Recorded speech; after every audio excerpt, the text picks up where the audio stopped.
Hi friends, welcome back to DVN cooking channel. Hi అండి, అందరు ఎలా ఉన్నారు? ఈరోజు నేను మరొక రెసిపీతో మీ ముందుకు వచ్చానండి. ఇది చాలా సూపర్గా ఉంటుంది, చాలా యమ్మీగా కూడా ఉంటుంది. ఇది ఏంటి అంటే ఎండు చేపలతో నేను ఒక కర్రీ చేశాను. ఇది చాలా వరకు ఎవరికి తెలియకపోవచ్చు, ఎందుకంటే ఇది ఎక్కువ వరకు ఈ కాయలు అనేది మనకు ఇప్పుడు అంతరించిపోతున్నాయి. ఇది అమ్మమ్మలు నానమ్మల కాలం నాటి ఈ కాయలండి. ఇది సేమ్ మనకు గుమ్మడికాయ లాగానే ఉంటుంది, మన గుమ్మడికాయ లాగానే ఉంటుంది. కాకపోతే దీనిని అచ్చపత్రికాయ అని అంటారు. ఇది సూరకాయ అండి. సూరకాయలో ఇదొక రకం. ఇది చాలా అంటే చాలా సూపర్గా ఉంటుంది. దీనిలోకి నేను ఇలా ఎండు చేపలను తీసుకొని కర్రీలాగా చేద్దామని నేను ఇలా ట్రై చేశానండి. చాలా అంటే చాలా బాగా వచ్చింది. మీకు ఎక్కడైనా ఈ కాయలు కనబడినా లేదా చూసినా తప్పకుండా ఈ కర్రీని ట్రై చేయండి. దీని ప్లేస్లో సూరకాయ ఏదైనా కానీ తీసుకొని ఇలా ఎండు చేపలతో వండుకున్నా కూడా సేమ్ అదే టేస్ట్ వస్తుంది. నేను ఇలా ఎండు చేపలను ఎప్పుడైనా తల భాగాన్ని పుట్ట భాగాన్ని తీసేస్తానండి, ఎందుకంటే దానిలో చేదు ఉంటుంది కదా. నేను అలా చుంచి క్లీన్ చేసి వాటిని పక్కకు పెట్టుకున్నాను. తర్వాతకి ఈ అచ్చపత్రికాయను ఇలా సగం కట్ చేసి తీసాను. చూడండి ఎలా ఉందో, మొత్తం గుజ్జుతోటే ఇది నిండి ఉంటుందండి. దీని లోపల మనకు సేమ్ జామకాయ లెక్క కనిపిస్తుంది. ఇది ఎక్కువ వరకు లోపల మొత్తం వైట్గానే గుజ్జుగా ఉంటుందండి. మనకు నార్మల్ సూరకాయ లాగా కంటే ఇది వేరేలాగా గుమ్మడికాయ అని చెప్పాను కదా, అలా ఆ టైప్లో ఉండి లోపల మొత్తం గుజ్జుతోటే ఉంటుంది. ఇది చాలా జ్యూసీగా అన్నంలో స్మాష్ చేసుకొని తినొచ్చండి, అంత బాగుంటుంది. టేస్ట్ కూడా చాలా సూపర్గా ఉంటుంది.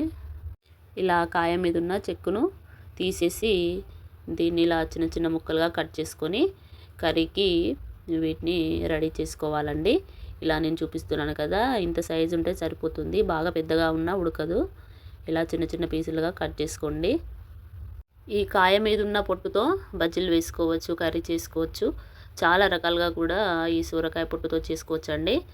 అవి దానికోసం మనం ముందు వీడియోలలో చూద్దాం, ట్రై చేద్దాం.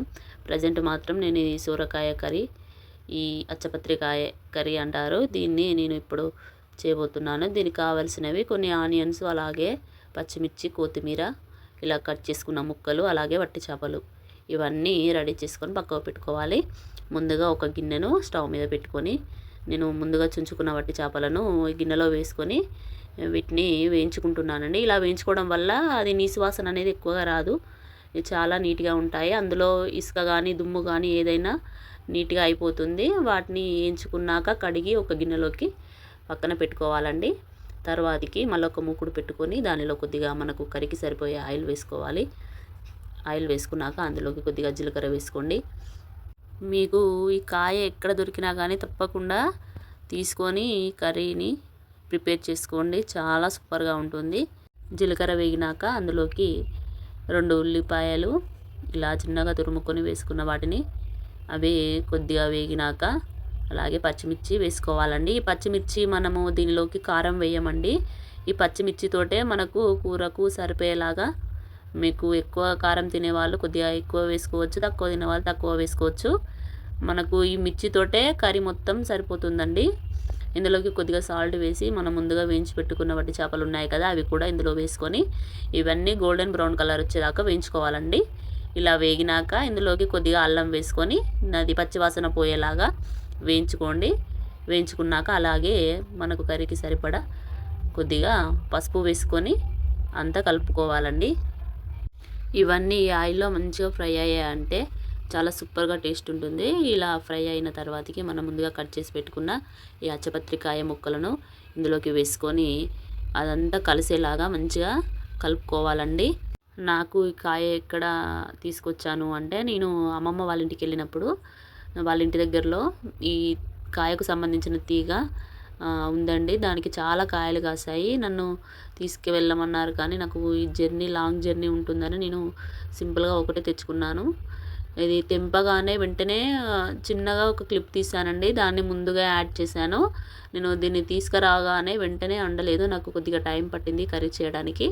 నేను కర్రీ చేసేపటి వరకు కొద్దిగా కాయ అనేది వలిపోయింది, అయినా చాలా సూపర్గా టేస్టీగా ఉంది. ఇది మీకు ఎక్కడన్నా దొరికినా, ఒకవేళ ఇది అవైలబుల్గా ఉన్నా తప్పనిసరిగా ఈ కర్రీ చేసుకొని తిని చూడండి, చాలా సూపర్గా ఉంటుంది. ఇది చూడండి మొత్తం వాటర్ వచ్చేస్తున్నాయి. మనకు ఇందులో చుక్క వాటర్ కూడా పోయొద్దు, దానితోటే మనకు కర్రీ రెడీ అయిపోతుంది. ఇందులోకి ఇంకా కొద్దిగా సాల్ట్ వేశారంటే అది తొందరగా ఉడికిపోతుంది. ఇలా ఉప్పు వేసుకొని, అలాగే కొద్దిగా ధనియా పౌడర్ వేసుకొని, కొద్దిగా గరం మసాలా వేసుకొని, కొద్దిగా జీలకర్ర మెంతుల పొడి వేసుకోండి. ఇలా ఈ 3 మసాలాలు వేసుకొని ఒకసారి మళ్ళీ కలుపుకొని మూత పెట్టుకొని 4-5 మినిట్స్ దీన్ని ఉడికించుకున్నామంటే మనకు కర్రీ రెడీ అయిపోయినట్టే. దీనికి లాస్ట్లో కొద్దిగా కొత్తిమీరని ఇలా వేసుకొని మూత పెట్టేసి ఒక 5 మినిట్స్ దాకా సిమ్లో పెట్టి వదిలేయండి. మనకు కర్రీ రెడీ అయిపోతుంది. ఇక చూడండి రెడీ అయిపోయినట్టే. ఎంత జ్యూసీగా ఉందో చూడండి. ఈ పచ్చపత్రికాయ ముక్కలను మొత్తం స్మాష్ చేసుకొని అన్నంలో పెట్టుకొని తినొచ్చు, చాలా సూపర్గా ఉంటుంది. ఈ వట్టి చేపలు కూడా చాలా మనకు నూనెలో వేగాయి కదా, చాలా బాగుంటాయండి. ఈ నాన్ వెజ్ వాళ్ళు లేదా ఈ చేపలు సీ ఫుడ్ ఎక్కువ తినే వాళ్ళకి ఇది బాగా నచ్చుతుంది, చాలా సూపర్గా ఉంటుంది. నా వీడియోస్ మీకు నచ్చినట్టయితే ప్లీజ్ సబ్స్క్రైబ్ చేసుకోండి, లైక్ చేయండి, షేర్ చేయండి, కామెంట్ కూడా చేయండి. సబ్స్క్రైబ్ చేసుకున్న వెంటనే పక్కన బెల్ ఐకాన్ వస్తుంది, దాన్ని క్లిక్ చేయండి. దాని తర్వాతకి ఆల్ అనే ఆప్షన్ వస్తుంది, దాన్ని కూడా క్లిక్ చేయండి. అలా చేయడం వల్ల నేను పెట్టే ప్రతి ఒక్క వీడియో మీకు నోటిఫికేషన్ వస్తుంది. అప్పుడు నా వీడియోస్ మీరు చూసేయచ్చు. థ్యాంక్ యూ అండి, థ్యాంక్ యూ ఆల్. ఈ వీడియోని పూర్తిగా చూసినందుకు థ్యాంక్ యూ.